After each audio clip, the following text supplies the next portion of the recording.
We'll move away from that now to politics, as governors elected under the platform of the People's Democratic Party, PDP, will meet on Friday in Asaba, Delta State, to address the party's deepening crisis.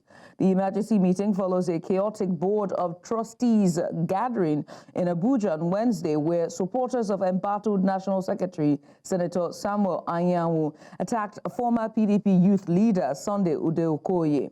The meeting, convened by Bauchi State Governor, that's Governor Bala Mohammed, will focus on resolving internal conflicts, organizing the NEC meeting, addressing the National Secretary dispute, and reviewing the other state of things in the party. To help put this into perspective, we're joined by Convener, PDP Youth Alliance for Good Governance, David Godwin. David, many thanks for joining us. I mean, let's just get started. What are the primary factors that are contributing to the current crisis within the PDP? And how are these issues affecting the party's stability? Thank you, for having me on your program today. The name is Judith. Hello, can you hear me? Yes, loud and clear. I'm Judith, not Ma. Okay, all right. Thank you very much, Judith, for having me on your show this evening. I must say that video which you just played, we just aired on your program on the station now, is most unfortunate, and it calls for condemnation, not just by party faithfuls, but of course by every well-meaning Nigerians and every well-meaning Nigerians that want to, preserve the sanity and sanctity of democracy in our country. And I must also, before I delve into the issues, I must also commend the leadership role of erstwhile Senate President.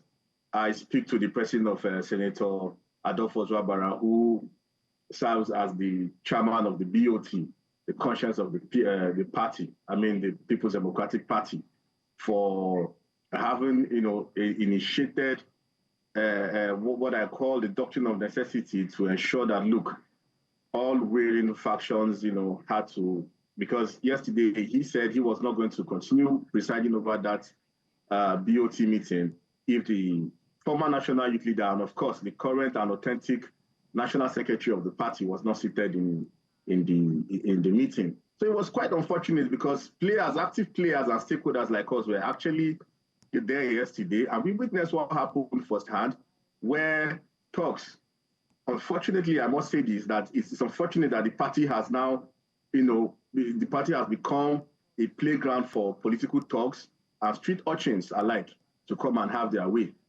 It was unfortunate that talks were allegedly invited by the former national secretary of the party to attack the president of Ude-Okoye. And then these things are clear, and it has been made manifest by the judgment of the appeal court sitting in Enugu. And then, and you see, the funny thing about this whole thing, the funny scenario about this whole thing was that when Senator Anyanwu, decided to run for Imo State, I'm trying to set the basis now of the whole crisis. When he decided to run for the governorship of Imo State, and he was duly elected, of course, as the national secretary.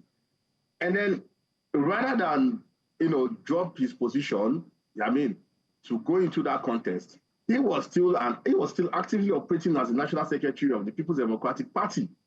And it was instances like this that led people like the former deputy speaker of the Green Chamber, and then of course the former governor of Imo State. I speak to the president of Right Honorable Emeka Ihedioha. Players like that actually, said no, this contest is already over even before it started, and then they had to sheath their swords and then did not even go into that contest. Right, David. So what that means is that Senator Anyanwu was actually. What that means is that Senator Anyanwu was actually the judge presiding over his own case. Right. And it was on this ground that the appeal court nullified whatever appeal that he took to the appeal court. Because already, when such things happen, when this, at the beginning of this crisis, now the stakeholders, critical stakeholders from the Southeast sat down and said, look, as it stands in the eyes of the law, Anyanwu is no longer the national secretary. Whether we like it or not, you must not play into the hands of the enemy. Right. And that was where they sat.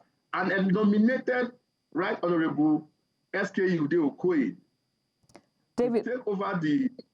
No, okay.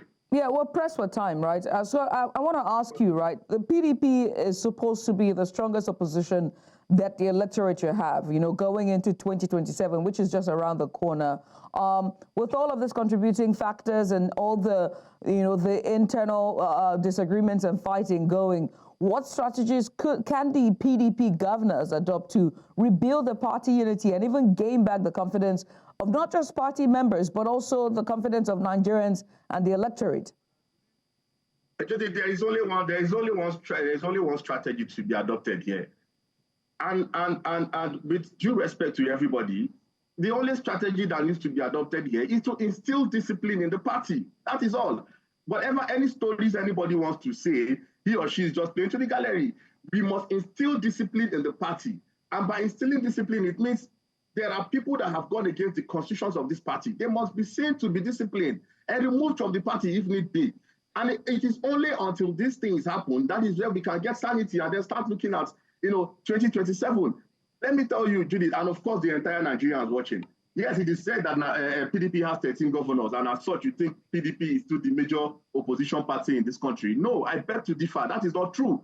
As far as it stands, I can tell you that ordinary Nigerians on the streets are the major opposition to the party, to the ruling party, as far as I'm concerned. And of course, this is not just about me. It's not just about personal opinion. It is out there on the streets. You can take samples on the street, on social media, what have you. Yeah, People but they cannot lost confidence in the People's Democratic Party as it were today, right, because of the internal bickering, divisions, and then just like former governor of Kaduna State said yesterday, I think El-Rufai only re-echoed what is on the mind or what is already known. There are mercenaries that have been paid to ensure that, look, they kill the party, they hold down the party so that there will be no viable opposition going to 2027 election. And I don't think I would be wrong to say that the Lagos playbook is what has been adopted into the national politics. There's now been talks, talking about national politics, there have now been talks of coalitions, between two parties and two, candidates and those who have the interests of the Nigerian people at the back of their mind. But with this party internal strife, will it impact its ability to form coalitions ahead of 2027 with other political parties, especially in key electoral states? Now, this is a very good, a fantastic question. Now, this is what is playing out. The people that are hell bent on destroying this party are the same people that doesn't want coalition to happen. So that it's going to be an easy ride for the government in power to take 2027. That is it. Having said that, major players in the party who still believes that, look, we must rescue Nigeria as a matter of fact, and bear it in mind that there is nobody, as the PDP stands today, cannot win any national election, except we just want to deceive ourselves, because right, our umbrella is already in tatter. It's already in pieces. It's been tattered and battered by political players that are not even sincere to what the party stands for. So, as the party is constituted today, it cannot win any national political election. Let's not play to the gallery. Let's be sincere to ourselves. So, unless there is a coalition going into 2027, I do not see how the PDP wants to defeat President Bola Tinubu. Mind you that President Bola Tinubu, since the turn of democracy, is the only true politician to become the president of Nigeria. Well, let's see. Some people call him the master strategist, and I want to believe that if we do not put our hearts together, be it Peter Obi, be it Atiku, be it anybody, we must come together to form a coalition, a mass movement that is going to rescue the Nigerian people from the chokehold of the maladministration of President Bola Tinubu and the APC. Well, that is final. Well, we hope to see what the outcome for this meeting with the governors for PDP would look like. But David, I must say thank you. David Godwin is a convener, PDP Youth Alliance for Good Governance, joined us today to give us a bit of insight with the PDP internal crisis ongoing. Once again, many thanks for doing this with us.